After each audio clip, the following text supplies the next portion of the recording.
भक्ति मार्ग का ये दास डॉक्टर है और कोई नहीं पृथ्वी पे, बाकी सब मरीज हैं। और मरीज के कहने से मरीज दवाई लेने लग गया, दोनों मरेंगे, क्योंकि वो तीनों मरेगा, उसने दवाई गलत खा ली, उसको ऑपरेशन होगा, क्योंकि परमात्मा उससे नाराज होगा। ये भक्ति का जो ट्रीटमेंट है ना, टेबलेट दास बताओ वैसे ही लेनी है आपने, अर्थात जैसे भक्ति दास के ऐसे करो। नाम उठत नाम बैठत नाम सोत जागवे, नाम खाते नाम पीते नाम सेती लागवे। मान लीजिए आपका सुबह उठने का अभ्यास है तो अच्छी बात है, उठ जाइए, उठ के कर लो, लेट के कर लो, बैठ के कर लो, आंखें खोल के कर लो, बंद करके कर लो, लेकिन सिमरन पर ध्यान रखना पड़ेगा। मैं क्या सिमरन कर रहा हूं, किस मंत्र का जाप कर रहा हूं, उस मंत्र पर सुरत नृत मन, और चौथा ये श्वास पवन जिसको बोलते हैं, ये चारों मिलाकर करनी पड़ेगी। और इसको चाहे इस सिमरन को आप माला से कर ले या बिना माला से कर ले, वो आपकी इच्छा। जैसे पहली वाले बच्चे होते हैं, जैसे कलम तख्ती पर लिखते हैं, बार बार उसको मिटाते थे, लिखते हैं, फिर बड़े होकर के उनको ना आवश्यकता पड़ती है तो कोई आवश्यकता नहीं। लेकिन माला से जाप करना अच्छा है, बुरा नहीं, क्योंकि परमात्मा कहते हैं ऐसे जाप ना करो जैसे माला तो कर में फिरे और जीव फिर मुखमा ही, और मनवा तो 14 पर ये सुमन नहीं। माला आपके हाथ में है, आप मणियां तो फेर रहे हो, मन का फेर रहे हो, और जीभ भी बोल रही है और मन उस पर लगा नहीं, तू बोल क्या रहा है, कहती ये सिमरन नहीं है। कर का मन का डार के मन का फेर, यानी केवल हाथ से मन का फेर रहा, इससे नहीं लाभ होगा।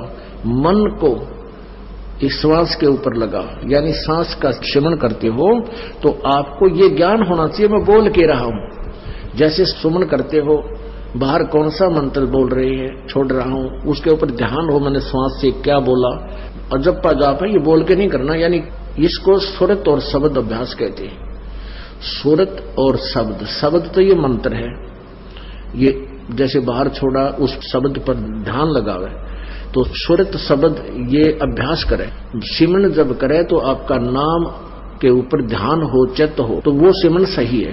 अंदर कौन सा लिया, क्या बोला, तो ये तो सिमरन है सही। और वैसे आप श्वास चल रहा है, आप ध्यान कहीं घूम रहे हो, कहीं जा रहा तो वो नहीं। जैसे आप प्रथम मंत्र जाप करते हो, उसमें भी मैं क्या बोल रहा हूं, पहला मंत्र क्या बोला जा रहा है, दूसरा भी, तीसरा भी, उसके ऊपर ध्यान रहे मैं क्या बोल रहा हूं। और रह रहकर ये भी कभी कभी याद आ जाए कि आपको ये पता हो कि ये प्रथम मंत्र किसका है, दूसरा किसका, तीसरा, चौथा, पांचवा, ये किस किस देव शक्तियों के हैं, ये भी आपको ध्यान में रह रहकर एकाधी बार आ जाना चाहिए। अन्यथा जैसे बोल रहे हैं उस मंत्र पर अवश्य ध्यान रहे मैं बोल क्या रहा हूं। प्रथम मंत्र उच्चारण करके भी कर सकते हो, लेकिन ध्यान अवश्य रहे, मन मन में भी कर सकते हो। और जो दूसरा मंत्र सतनाम है, इसको केवल श्वास से किया जाता है, उस पर भी ध्यान रहे मैं बाहर क्या छोड़ रहा हूं, अंदर कौन सा लेना है। 2 अक्षर का होता है ये सतनाम, 1 अक्षर बाहर छोड़ना होता है, 1 अंदर लेना होता है। तो मैं क्या बाहर छोड़ रहा हूं, क्या अंदर ले रहा हूं, कौन सा मंत्र मैंने जाप किया है, उस पर चित्त रहे, वो शब्द रहे, सुरत शब्द, उस शब्द पर या सुरत रहे, ये ध्यान रहे, इसको सुरत शब्द अभ्यास कहते हैं। ये दूसरे नकली पंथाड़े कहते हैं सुरत और शब्द का ध्यान करें, 2.5 घंटे सुबह, 2.5 घंटे सामने बैठ जाए, को लूसा गाड़ गए, और फिर कहते अंदर शब्द सुनना है, ये सुरत शब्द अभ्यास है। अरे झूठा ज्ञान ध्यान कहाँ ला रहे, तेरा ज्ञान ही व्यर्थ है, तुम ढूंढ कहाँ रहे हो, ये बाद में जा चतुराई। इस नाम के सिमरण से आपके अंदर वो धुन प्रकट होएगी, और जो वास्तविक धुन, ये तो काल की धुन है जो शरीर में तुम सुनोगे, इससे बाहर सचखंड के अंदर जो सुरत है वह शरीर से बाहर निकलकर आत्मा फिर सुनेगी। शरीर में रहते हुए आपका एकदम सूक्ष्म शरीर बाहर चढ़ेगा और फिर वो धुन सुनाई देगी। शरीर में रहते हुआ धुन परले पार वाली नहीं सुन सकते, ये मूर्ख बना रखा था हमारे को। सुरत शब्द अभ्यास का गाटा जोड़ रहे थे और सुरत का बेरा न शब्द का पता। शब्द क्या, शब्द यानी मंत्र, अक्षर जिसका हम जाप कर रहे हैं उसको शब्द बोलते, और सुरत उसको पर ध्यान रहे, ये सुरत शब्द अभ्यास है।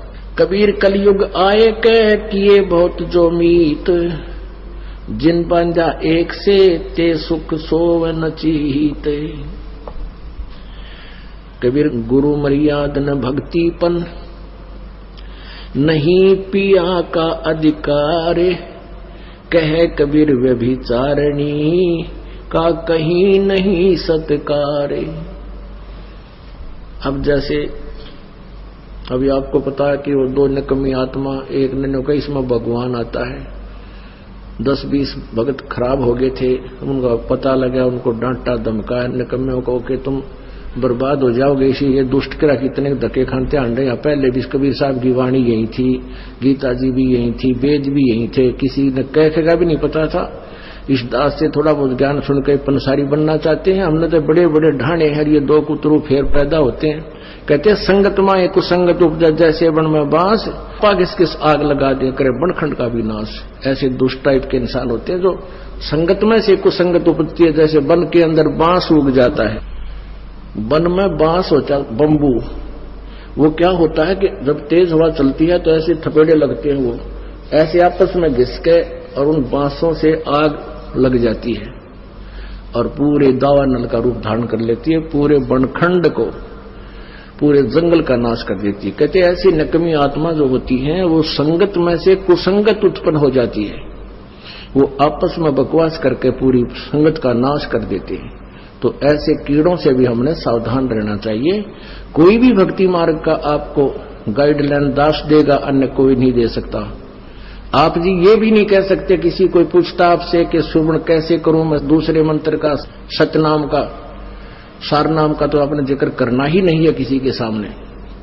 आप नहीं बता सकते उसको कि ये मंत्र बाहर छोड़िए अंदर ले, नहीं तो आप उसके गुरु हो जाओगे, आपका नाम खंड हो जाएगा। आप उसको ऐसे बता सकते हो कि गुरुजी ने मुझे ऐसे बताया, मैं तो ऐसे सिमरन करता हूं। वो भी सतनाम जिसने ले रखा हो, जिसने ले नहीं रखा उसको नहीं बता सकते। जिसने ले रखा है वो कहता मेरे भूल लगी है, और वैसे तो हम यहाँ शुद्ध करा देते हैं, यहाँ भी पूछ सकते हो।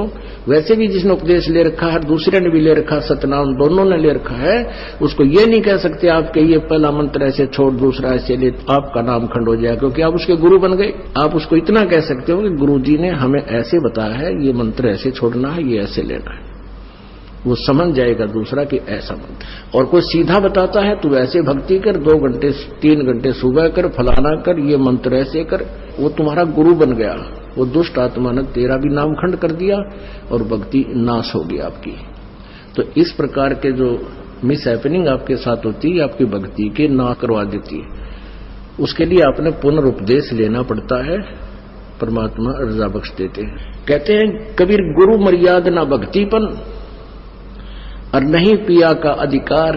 यानी जब दूसरे पर आस्था होगी तो आप अपने मालिक से ऑटोमेटिक कट गए।